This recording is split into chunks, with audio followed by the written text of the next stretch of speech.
Hey, everybody. Thanks for tuning in to this episode of Our Kids Play Hockey. We want to let you know that we have once again been honored with a nomination for the Hockey Podcast of the Year via the Sports Podcasting Awards. And all you need to do to help us is go to ourkidsplayhockey.com and click on the Vote Now button. It asks you a couple questions. You're in and you're out, and you have voted for us for Hockey Podcast of the Year. I want to thank you all for being a wonderful, wonderful audience and helping us get to this stature of hockey podcasting, because we've done it as a family, as the hockey friends and families around the world. Thanks so much and enjoy this episode of Our Kids Play Hockey.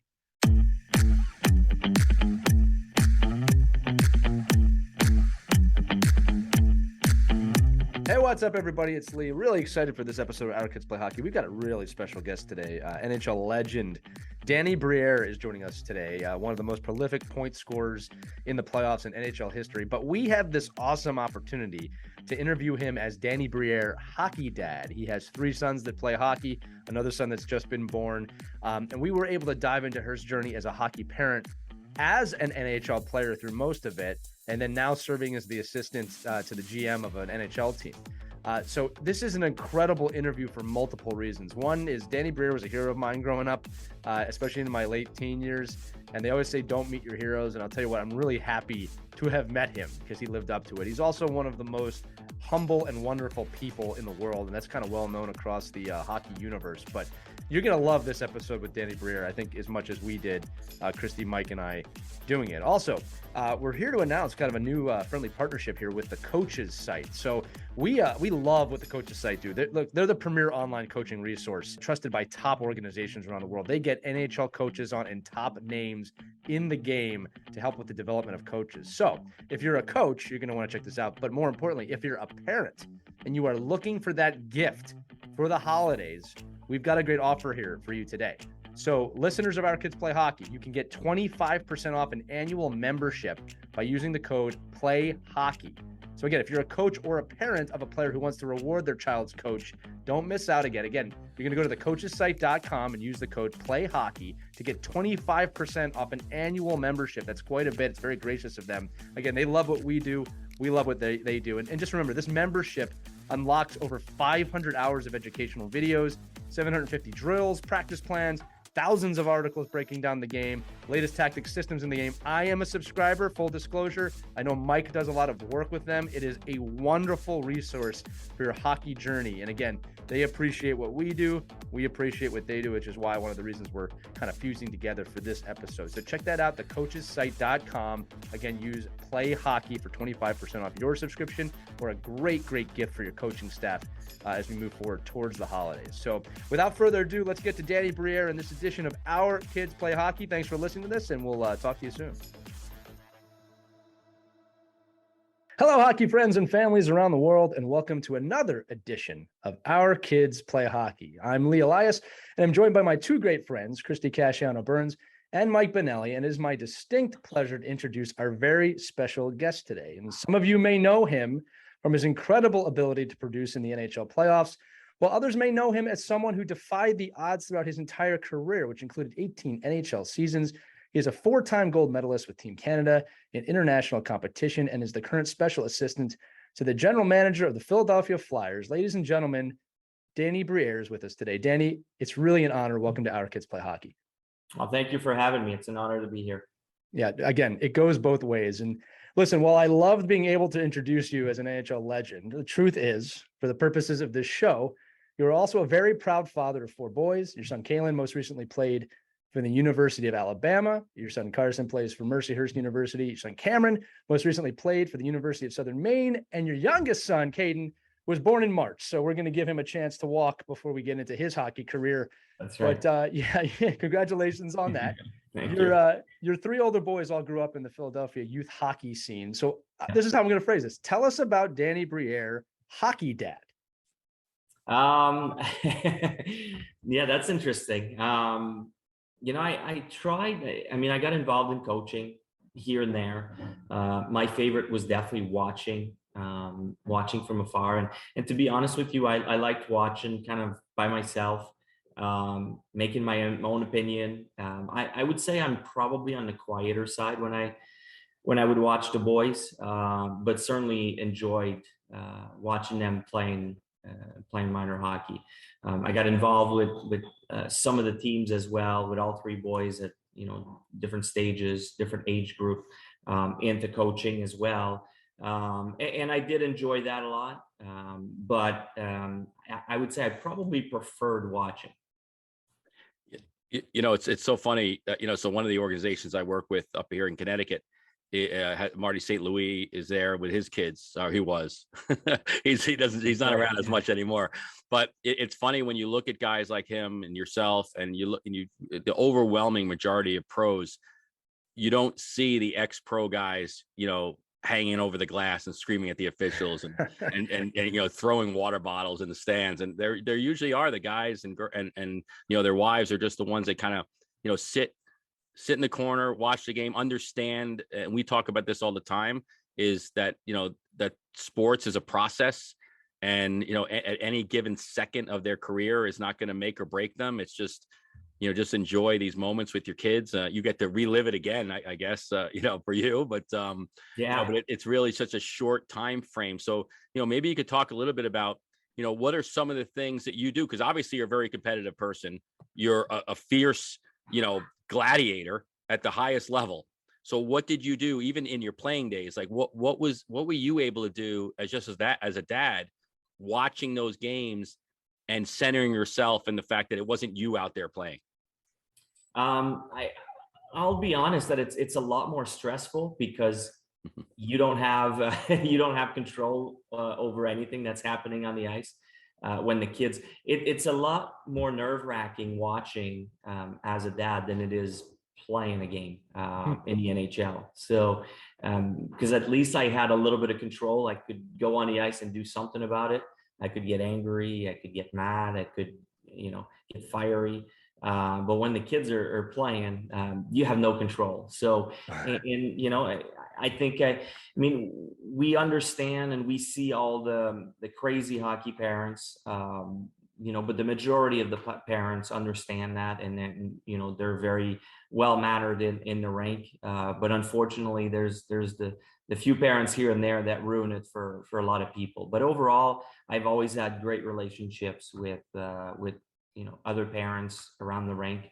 Obviously, there's always a lot of questions as far as, how did you get there? What can I do to give my son the best chance, or son or daughter to get to the furthest level they can get to?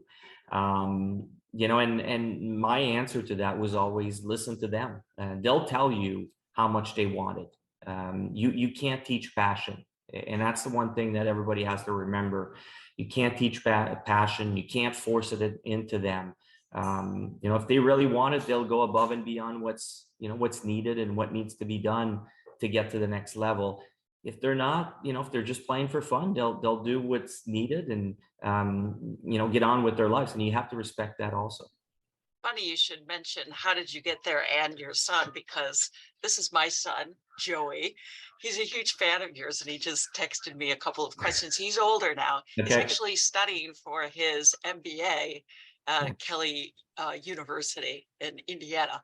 So he texted me a question which will set up why he's asking this, not kind of atypical of a former pro hockey player. Here he goes.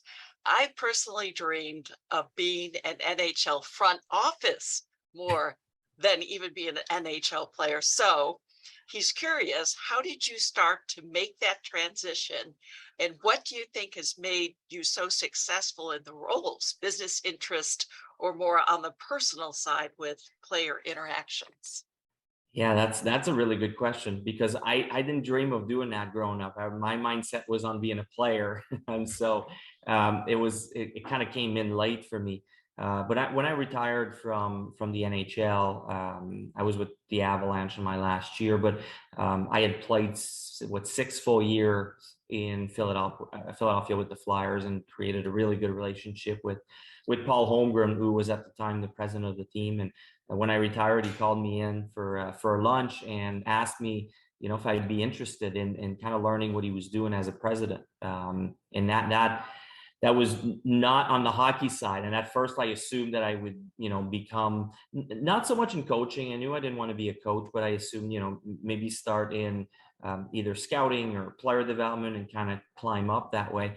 But it was more on the administration side, and I was kind of surprised a little bit, didn't know where that was going. So that's where I started. They gave me the chance, the Flyers gave me the chance to spend time for 2 years with each and every department, and I could go as much or as little as I wanted.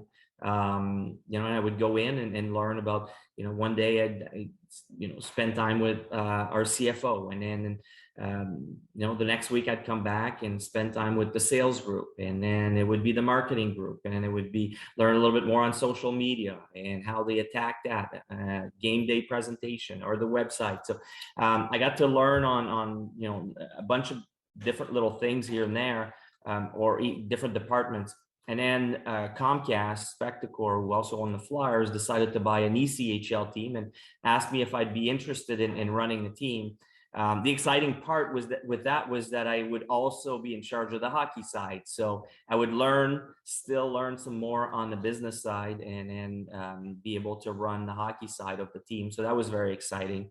But I realized too that in the business world, it was really tough to understand when you talk to ticket salespeople, or you talk to, it could be corporate sales, it could be, the CFOs making budgets. And I realized that I didn't understand the lingo quite well.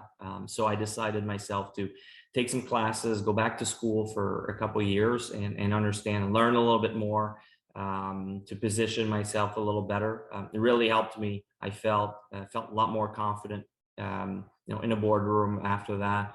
And then a few years went by running the Mariners in the ECHL. And then I started getting involved a little bit at the time with the Flyers. I would run some practice during the early COVID days when nobody knew what was going on. So I would chip in and help out here and there. And then, got more and more involved on the player development side, and kind of made my way up that way. But I certainly had a background and a history with the Flyers organization. That's a fascinating journey. And it's just so interesting that you I probably never dreamed of that. No, and it's just not something that was planned. It's something that kind of, made its course. It happened. Yeah, it just happened. What an unbelievable internship story. Yeah, it was great. It was Geez, Louise. We did shoot some videos of myself early on where I was pretending to learn how a printer would work. I would show up with a hockey stick, and after a few attempts, I would be banging on the printer with the hockey stick. So we had a couple of skits like that were pretty funny. Yeah, that's awesome. Awesome. They didn't have you gotten the Zamboni though. You stayed in the front office side. Yeah, I never ventured down operations. High school guys were awesome, but they never let me on the Zamboni. Okay, they would have kicked you out if you didn't know what you were doing anyway. Down there.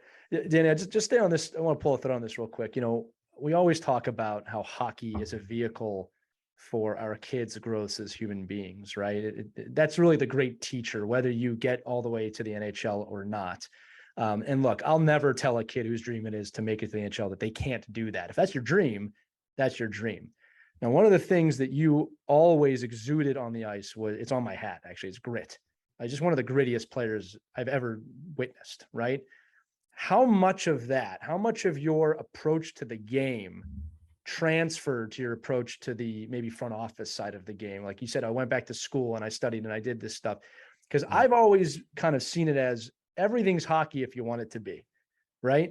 So how much of that played into your ability to do what you're doing now? I think I grew up with a chip on my shoulder about being, the smallest player on every team that I played on, and always being told that the next level was not a reality, or, it just wasn't for me. So I always tried to find ways to get through and to make a difference and to prove people wrong. That's always been kind of my thing. I don't know, it was ingrained in me early on, and it's still kind of how I go about it today, even in the front office. That's the approach. I'm going to find a way to get an advantage on, the people across the table or the different teams that we're battling with. That's kind of my goal. It's always about finding an area that I could get an advantage. I remember early in my NHL days, back in the late 90s, early 2000, the mental side of the game was seen as a weakness. If you worked with a sports psychologist back then, it wasn't a good thing. I was one of the first one at the time. I mean, I didn't tell anyone. I had a sports psychologist and started working. And in my mind, I felt that every time I stepped on the ice, guys beside me might have been bigger, stronger, faster, but I felt I had an edge. I had an advantage because I was better prepared mentally against them. So that's just an example of anything I could find to make a difference, to get a little bit of an edge on the guys in front of me. That's what I tried to do.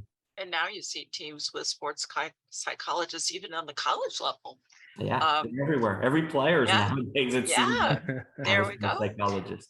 My son also wants to know what your workouts were like when you trained with one of Canada's strongest men. What was that like? Early in my career, again, being a smaller guy, I needed to at least being able to compete. I needed, obviously, to be the fastest, or felt I needed to get as fast as I could get, as strong as I could get. But I knew even with that, I wouldn't be, the strongest. It'd still be kind of a weakness because I was smaller. Early on in my career, I trained with T.R. Goodman in LA. He had a lot of NHL players, notably Chris Chelios. That's where he would train for so many years. So that's where I trained for a few years, but I had the kids early on. We started a family early on, and I wanted to come back home and train at home in Gatineau. And Hugo Girard, who was one of the strongest men in the world, was from Gatineau. My dad knew him a little bit, and he approached him to see if there was a good trainer that I could train with in the summertime.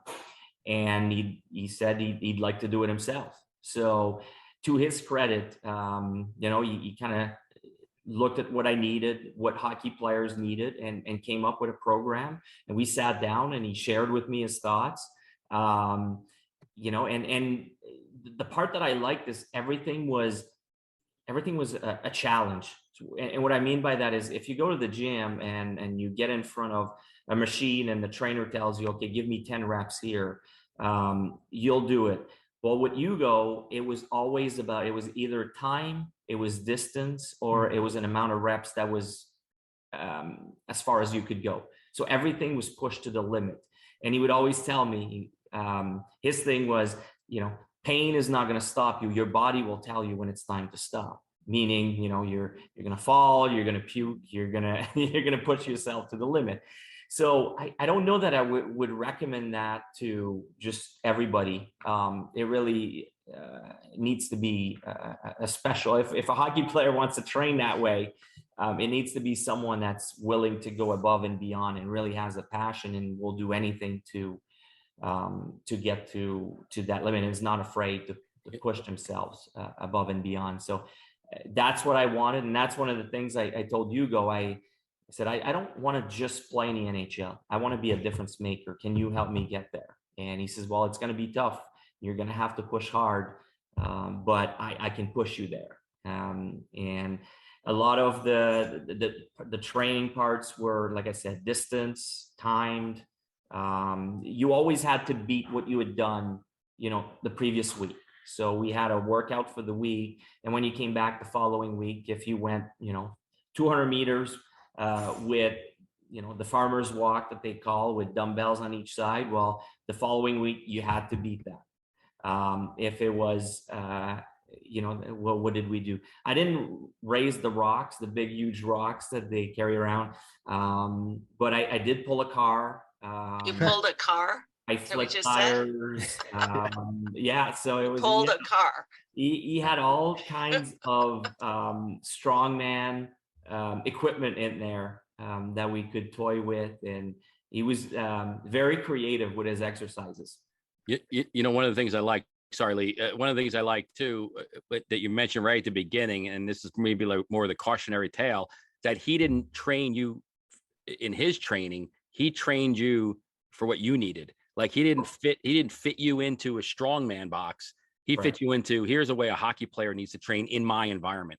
And I think that's really important for young, kids to understand, is that it's not about having the beach body or having this other, being able to lift, dead weights, multiple times if it doesn't affect you in your game. And I love the fact that he saw that, and you trusted, and your father at the time trusted that he's going to train you in a way that's going to help you, because he's going to cater the training to you. Right, Yeah. because there's so many programs now that it's one size fits all, and that's really not the case. No, Yeah. you guys are right. It's a very good point, Mike.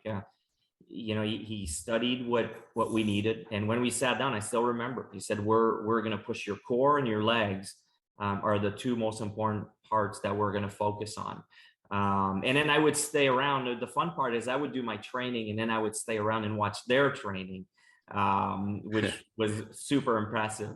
But the one area I was able to help them was the cardio side.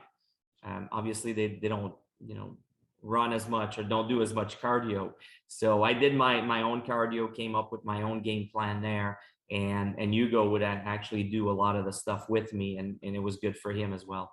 Yeah, awesome. I want to mention to our audience that's listening to this, Danny's had a smile on his face the entire time he's been talking about this training. And I think that's an important thing to note. And I'll tell you why. And Danny, I first, I want to tell you, I appreciate you bringing up that you put your mental fitness first at a time when there was a huge stigma surrounding that. And I think this actually all wraps together. One of the things I love, and I was writing notes here, there was a mental awareness there, even if you weren't fully aware of it, of pushing your limits in that training. And too often in society, and this could be with grades, it could be with a job, it could even be with hockey coaching, we put people in these boxes and say, there's your limits, 10 reps, like you said. And it sounds like what he was training you to do is you don't have limits. In fact, you don't even know your limits. You're just going to continually push them. When you look at your career, it's incredibly apparent, right? So it just seems like from a young age, you were willing to push those limits. You did not allow any of these walls that were created to stop you. And then you said it before, you had a desire and a fire to do this. And I do want to revisit that, because you said it, you can't really teach that. That is developed, and you have it or you don't. So even in this style of training, right, if someone doesn't want to do it, they're not going to do it. You clearly wanted this. Right. So could you just tie this back in again to kind of the mental aspect of this and the mental fitness and how important that is? Because that's something I'm a mental health advocate. I think that we want to discuss more and more through this platform. Yeah. And it's something I had it in me, and all I wanted to be growing up was a hockey player. There's no other thing I wanted to do, and I was willing to go through the wall to get there. And then, and then I had my boys, and then they started playing, involved in hockey. And obviously at first I wanted them to be, hockey players. And I realized that they didn't all have, the willingness to, or the same passion to get to that goal as much as I did. And I had heard all the stories and the crazy parents. And that's when I realized that, everybody's different.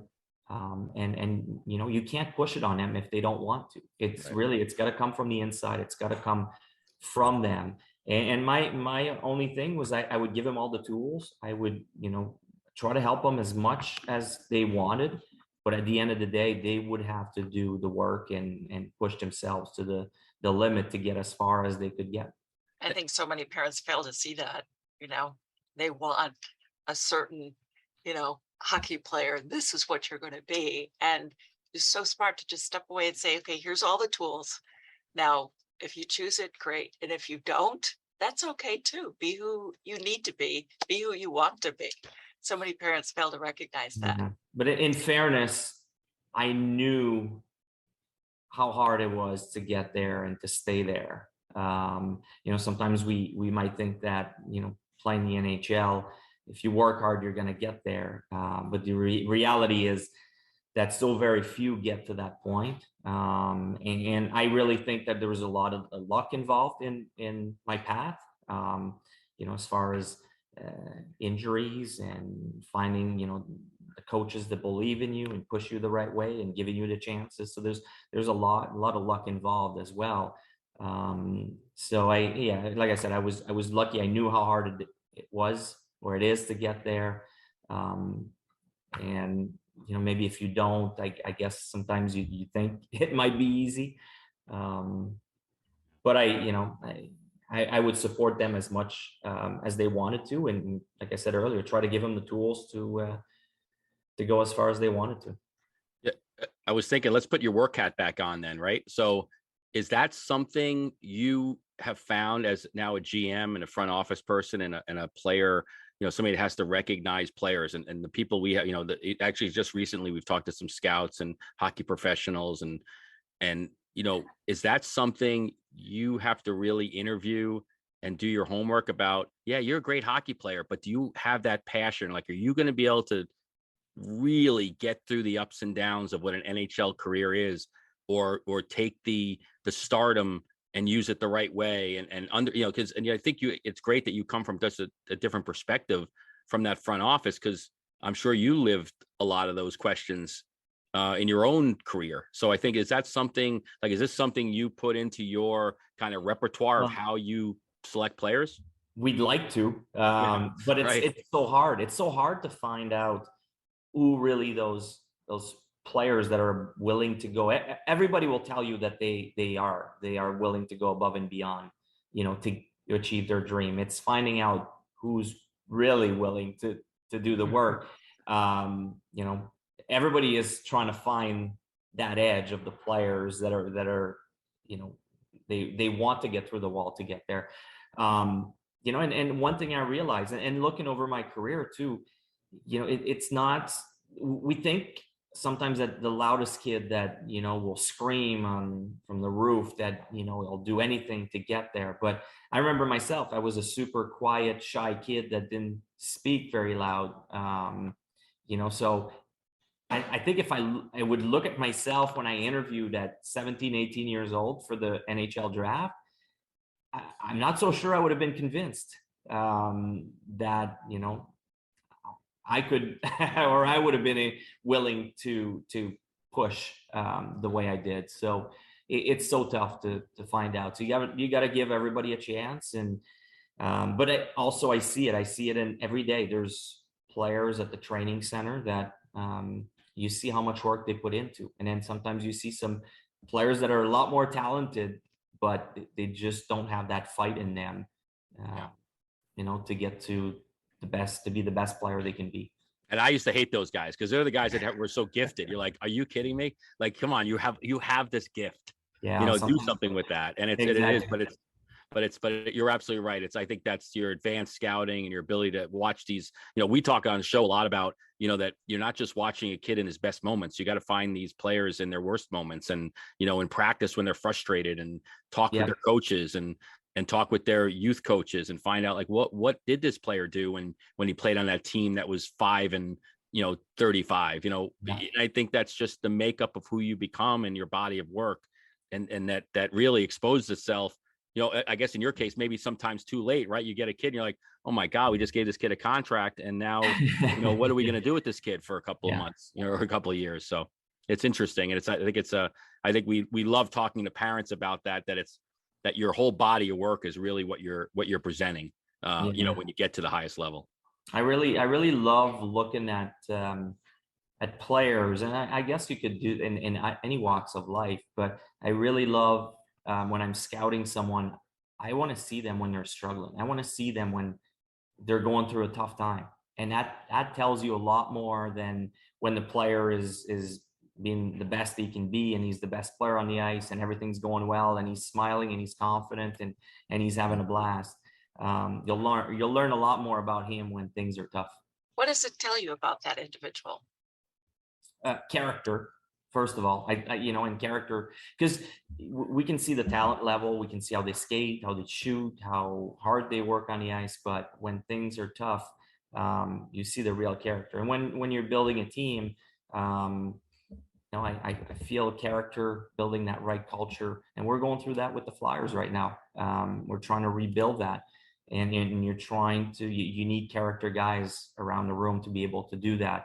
I feel that your leaders need to have a lot of character to have a chance to win a Stanley Cup. So I want to see those guys when they struggle. Well, how do they react? And important to note for parents who are listening right now, where they're pumping all this money into training and coaches and, showcases. Character is just as important.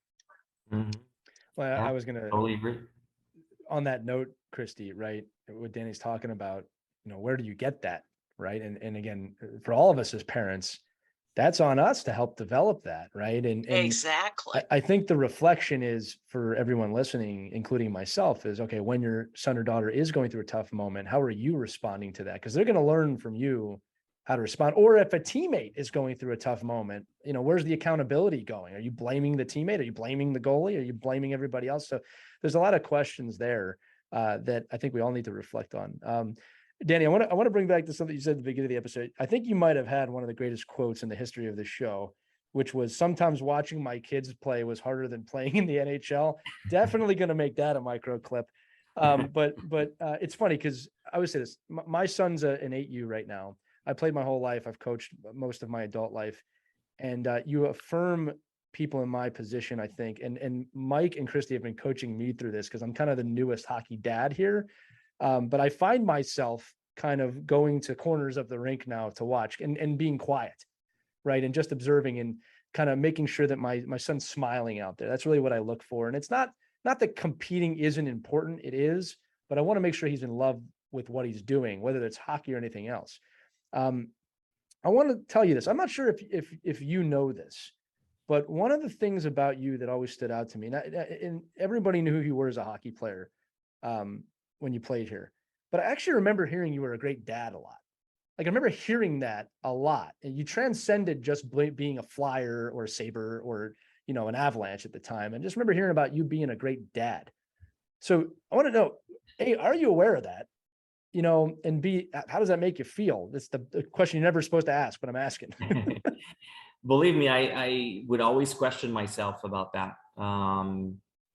It's not easy, and it's tough. And there's things that I've done that I regret over the years as a hockey dad. And I'm even now I have the chance, maybe if he's willing to be a hockey player, to do it again. And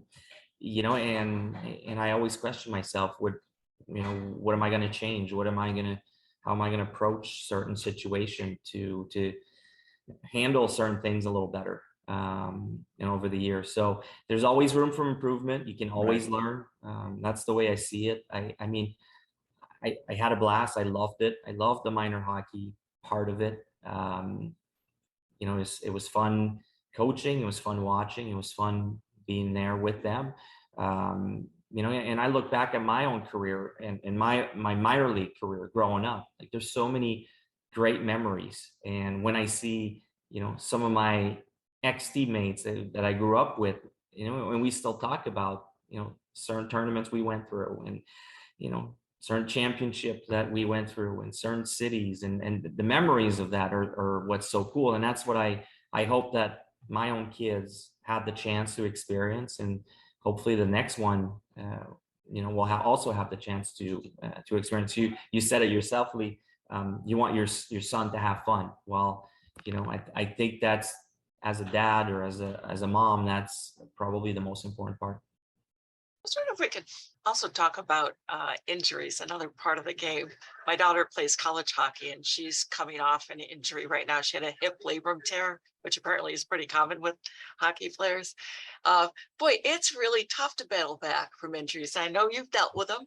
Maybe you can share some advice for players out there on how to plow through and not get so discouraged when you're down and sidelined because of an injury. Yeah, and I've seen some major injuries with my especially my oldest had a broken femur at one point. That was tough. What you try to encourage is to stay involved with the team. Teammates are very important. They can help out a lot. But as a parent, I think you can do a lot by, even if he's injured, to bring him to the rink so they can spend time, be at the rink with their teammates. I always felt that's where I felt the best. And over the years, even for myself, when either I had injuries or I couldn't get to play, the rink was my safe haven, basically. That was the place that I could get away, just think about hockey and not worry about anything else that was going on. And not just injuries, but also, sometimes you might have a tough time off the ice. You might have some issues that you're dealing with. Being at the rink for me was my escape. That was the best place I could be, even in tough times. Yeah, I know you got to read Christy and Lee's book, and it was about getting like a horrible injury at the beginning of the year. My son actually went through that. I mean, it was almost, the book was written as him. I think he's like, did they write this book like during my injury? But it was just, but it's really funny. But I think that the point was really that there's other, like, to lean on other people that have gone through these injuries and understand that, well, look, this person had this horrible injury and they're back playing again, and they're functioning, and they're working hard to rebuild kind of their confidence and getting back out there. They're not going to get hurt again. And I think that's maybe I'd like to hear a little bit about that from you, knowing that you are coming back from injury. How do you put that out of your mind? Like, what kind of work do you do to say, okay, I got through this injury, I feel great? And I mean, you just, as a pro hockey player, there has to be a part of you that has to be able to put that away somewhere. Yeah. So I think it goes back a little bit to what I was saying earlier. I saw it as a chance to improve something else. So if it was an injury in the season that I would be out, for, let's say, 6 weeks, well, while everybody is still skating and improving, it gave me the chance to go in the gym and maybe work on something else that normally I wouldn't have time to do. So if it's a lower body injury, well, I would try to, and it gave me the chance doing that, kind of shift the focus a little bit, focus on something else, even if it's, for a short amount of time. Because I remember, when you have injuries, that's all you think about. It's, when can I get back? When am I skating? When can I practice with the team? When can I play my first game? And obviously there's a lot of, you compare a lot. What's this player when he had this injury? How long was he out? So you want to have that, and you want to try to beat that. But at the same time, it's an opportunity to improve somewhere else. Either in the gym, it could be off the ice, it could be the mental side, but you have an opportunity to, get an edge somewhere else. Yeah, this goes back to what you said earlier, like you said, finding a way. You have to find a way, right? And by the way, thanks for the endorsement on the book, Danny. That meant a lot to us. But and again, like that was a great story, and a little bit of what I was saying about how, even through an injury, he finds a way to get involved and stay within the team and still help the team win. So that was a great book. That was awesome. Oh, thank you, sir. I do appreciate that. I'm very proud to have written that with my friend Christy here. And again, look, for the parents listening, right, there's always opportunity. I think it's also important that we note that not all injuries are physical, right? We talked about this, that we have to build the mental fitness in addition to the physical fitness. That's something that I think we're going the right direction on now as a society, especially after the last few years. I think we've all kind of realized we all had to take a moment and kind of look inside our own minds. But it's all the same in terms of finding a way and finding the people, finding the help. No one does this alone. Just Danny, bringing this back in just to hockey parents real quick. Because I know that the listening audience loves hearing about your stories as a dad. One of the best parts about the show is the feedback and the letters and the notes we get from so many parents and coaches that can relate to the crazy side of youth hockey, right? And I'm bringing it up because you said it earlier. Most parents are probably pretty good, right? We always say there's no perfect parents, right? We all pretty much care about our kids more than anything, right? Especially the passionate ones probably care about their kids more than anything. And again, we like to believe that all parents genuinely have their kids' best interest at heart. But with that said, what would your advice be to a hockey parent that wonders, am I doing it right? And again, you started to dive into this a little bit before, right? Yeah. How would you answer that question? Am I doing okay as a parent? I remember getting a lot of questions, and even to this day, about summer hockey. Should I let my son, he wants to play 12 months of the year, should I let him play, hockey in the summertime? And, my answer to that is, let him talk to you. Is it what you want, or is it what he wants? Right.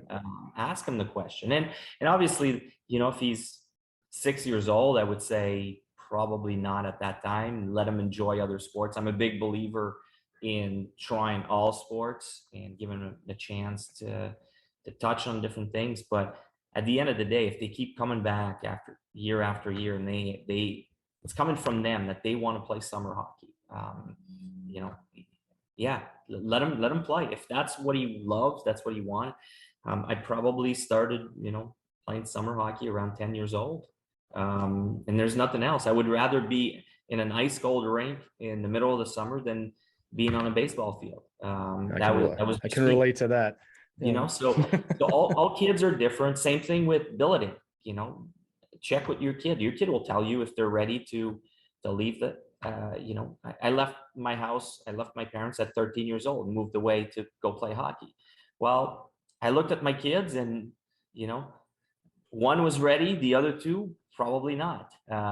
So you should know your own kid and see if that's something that they want to do and they're willing to do. Listen to them. I think sometimes we don't listen to the kids enough. They'll tell you what they want and what they need. I think that's a fantastic point, Danny. And I think you're right. A lot of times it's hard for me. I'm a podcast host. I talk a lot. A lot of times I have to tell myself, and again, these two have taught me this a lot. Don't talk in the car ride home unless he wants to talk about it. Right. Because 10 times out of 10, he just wants to talk about Pokemon or Minecraft or something anyway. That's right. Right. So you learned a valuable lesson there. Right. Oh, I'm car coaching. I am thankful for this team every week. Right. It's like my evolution. The other thing too is that, explaining the life lessons to him of the language I use of, well, that kid didn't pass to me, and not putting it on the other kid. Well, what can we do to inspire that player to pass, or what can you do to help him, or what can he or she do to help you? And those types of conversations are what I really love to dive into. So Danny, last question for me, and then Mike and Christy, I'll let you kind of have the final word. We talk about all the time, we hear all the time about making hockey more diverse, hockey's for everyone, all these terms, you come from French Canada, right? French Canadian here. Yep. We want to grow the game, right? I would just love your take on, from a gender point of view, a race point of view, a country point of view, how are we doing with that and how can we be better? I mean, that's a good question. I think there's been improvement, but I think we're probably far from where we should be still. I love that there's more and more women and girls playing hockey. Again, we just had the women's, world championship. And again, like, those games are fantastic. Hopefully in a few years, we have more countries and it's not always just Canada and the US in the championship game, but those games are amazing. And the rivalry that they've created. We're seeing more and more, people of color in the game. And I think that's great. And I think it's fantastic. And I hope it keeps growing more and more. I think it's just good for the game. Christy, Mike, what do you got? I don't want to. All right. I got a couple more Joey questions. Go for it. He's texting away now. I should just put his little face up here. You can't tell she's gushing here, Danny. She's gushing. I love it. He's such a big fan. All right, here we go. You have insane playoff stats. I think he's like 1 point shy of Gretzky record for points in the Stanley Cup playoff series. How is he able to elevate, he already has very high level of play, another gear in the playoffs? I don't know. I wish I had a better answer, an answer that everybody would be blown away. I don't have anything special for it. The stuff that I come up with is, I grew up where the playoffs were the best time of the year. I still feel that way. I grew up where my dad would have, back then with the different conference would play on different nights, and we would have 4 TVs set up for round one, and watch all 4 games at the same time. That's how I grew up. And playoff hockey was very important in our house. So maybe there's a special drive. I remember going to bed and growing up and dreaming, going to bed, and before falling asleep, that I was dreaming that I would be, the guy scoring a playoff overtime goal. That was something that I, during the playoffs, almost every night going to bed, one day I'm going to score an overtime playoff game goal. That was something that I had in mind, and I was fortunate to do it. One of the greatest feeling that I've ever had. So other than that, I talked about getting an edge earlier. So I was someone that studied a lot my opponents. So on nights that I didn't play, I would sit home and I would watch, the goalies or the defensemen that I would face. Which side are they turning better? Which side, when they get the puck behind the net, what's their tendency? Do they want to go up the strong side? Do they like to reverse it?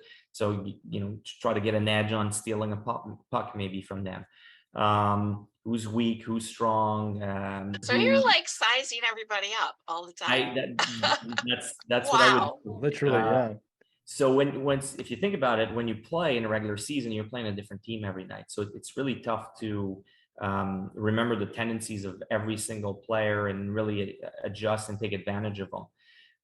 While in the playoffs, when you're facing the same team for 4 to 7 games, you get more knowledge on the different players every game, on how they react to certain areas. And I feel, again, that was an edge. That was, for me, being a smaller player, that was an area where I could get an edge on knowing my opponents better, how they would do certain things, and try to take advantage of it. So I don't know. I wish I had a better answer for you guys. I thought that was a great answer. Let me ask this. Let me ask this, Christy. And sorry, I know I said I was going to ask, but Danny, I got to pull the thread on this. Did you feel fear in those playoff moments? And I don't mean like the fear of just losing I mean fear. Or do you feel like you were raised in a way that wasn't there? Because I find that amongst high performers such as yourself is that it's not, I'm playing not to, I'm not afraid to screw up here. The fear wasn't there because it wasn't developed, right? Is that sound? Yeah, no. So I think early on, so there's 2 things there. First of all, early on in my career, minor hockey, I don't feel super comfortable going there because I don't like to talk about myself, but I was very fortunate to experience some great moments where I was able to make a difference on my teams, scoring a big goal, making a big play, or stuff like that growing up. So I kind of was able to build early on that quiet confidence. Right. But the other side of it too, when I got to the NHL, it's something that you can learn. I didn't have it early on, and I don't know that it was fear. I think I was a little bit frozen at times in the big moments, in the big games. And I remember my first World Championship, World Junior Championship finals, and the World Championship in 2002 in Finland. We played Sweden in the finals, and I remember, the whole afternoon not sleeping, being nervous that you're representing your country, you're playing for the championship game, and coming to the game being completely exhausted because I played the game in the afternoon being nervous and thinking about it rather than waiting for the game to happen. So I learned from that. And, later on in my career, I think I learned how to manage that side of it, the emotions of it. I would, try to get away during the day, not think about the game. And then the other part of it was that whenever those moments came, and again, that's very, I don't know, I feel like I'm not promoting myself, but like it's an ego thing. But I really felt that I was built for that moment. So if we got to an overtime game in the playoffs, in my mind, even if I played crappy the whole game, to me, in my mind, I would start the overtime thinking, well, okay, that's just to give me a chance to save the day. That's the approach I had. That's just how I was thinking about it. Right. It was, in my mind, everything was just made, setting up the table for me to make a difference. That's how I was. So I wasn't thinking about the downside. I wasn't thinking about being afraid. In my mind, it was just meant for me to make a difference. And that's what I was trying to draw out, is like that absence of fear. And look, just so you know, Matt, you're one of the most humble people I have ever met. And it didn't come across at all like you're being pompous or egotistical there. I think that's just a fantastic lesson for parents and kids to hear, that, the understanding of, the compartmentalization of emotion and understanding how to rise up in big moments. And this goes beyond hockey. Right. So I do appreciate you doing that. Yeah. What I hope that people remember from this is that you can develop that. Right. I didn't have it early in my career, in my pro career, but it's something that you can work at. Yeah, I appreciate you making yourself a little vulnerable there, Danny. I wasn't trying to make you uncomfortable in any way. No, not at all. So I appreciate it. Mike, any final words before we kind of start to close this out? No, that was great. I mean, I just wanted to say, like, that is the fear, right? You have to, as a coach and as a parent, you don't want a cocky kid, but you have to have kids that really feel self-confident. I want a kid on the bench that wants to be on the ice for the last minute of play. Right. Like, tell me, like, I want you begging me to be on the ice. Like, give me that piece of you. And if you fail and I'm okay with you failing, that just breeds your ability to find out if you can be that kid. But if you're somebody that's like, I'm not going to give this kid a chance, like, I don't believe in him, then how's a player going to believe in themselves? Yeah. And where's the best time to do it? Probably not in the Stanley Cup playoffs in Game 7, but maybe when you're 10, maybe when you're 11. That's in a game in the middle of December might be the best time for you to allow that player to experience the opportunity to capture that moment. Yeah. And I think I get in my job, I get to be around a lot of really successful NHL alum. And I think when I talk to them privately, it's that inner confidence. It's that ability to say, well, no, why would I fail? I'm going to succeed. Like, I don't fail. And if I do fail, it's really just, I move on to the next thing and I try to succeed. So I think that's a very unique piece of why high performing athletes get to where they get, because they're not thinking about the failure. They're thinking about the glory. And like you going to sleep saying, well, no, I've never dreamed about hitting the post in the Stanley Cup final to lose the game. I've always dreamed about lighting the lamp. Yeah. And that's where we are now. Lee actually just did a post recently and was interacting with the whole idea of visualization and being in the moment and creating the atmosphere that you've been there before. And you learn to do that. You just said it right at the beginning. It was like, oh my God, I'm so fearful that I'm representing my country and I'm going to fail. Instead, you were able to turn it around and refocus that energy and to put yourself in a very positive light. I think goalies have always been taught that, but the everyday player hasn't. Yeah. And I think we're getting there where all athletes need to visualize that. Right. My thing was, well, if I fail, it's the next team is very unlucky because the odds just went up that I'm going to succeed the next time. Absolutely play it that way. And we can, awesome. I'm going to say we can only hope for kids to be like you, Danny, who are confident, but also elevate others. And I'm really excited that I got to know you. And now I know why my son thinks of you as, one of his heroes. And he just admires you so much. In fact, he just texted again. And he said, please tell them if he has any open positions in the front office, I'll be done with my MBA in the spring of 2024. Right, perfect. Get that resume done. Yeah. We might need the resume. I'll say hi, and I appreciate the support. Awesome. Danny, I'll finish so on much. this. I think it's only fair. We've been talking about kind of the Danny Brière ecosystem here. And again, I love what you said just about, not really caring about what your limits were and finding those and pushing them. But the truth is, you'd be the first person to admit you don't do this without great teammates, without great coaches. Could you just touch on that momentarily? Exactly. Just about that how teamwork is so vital. And you were not end with that. Yeah, you were not alone in this that's journey. Yeah, and to me, that's one of the best part about hockey is you get to do it with teammates, with friends. That there's nothing better. I mean, even awards, winning awards for me was never had the same feeling because you'd win an award for, I don't know, best player in the game. And that never really meant very much to me because it singles you out. The best part is winning a championship when you get to share with everybody and everybody on the team being so excited. So that's the best part about hockey, and the lessons it teaches the kids. That's why I love the sport so much. But yeah, the teammates, the coaches, the people willing to give their time, the parents. My parents did a lot. I mean, without them, I never would have had the chance to play.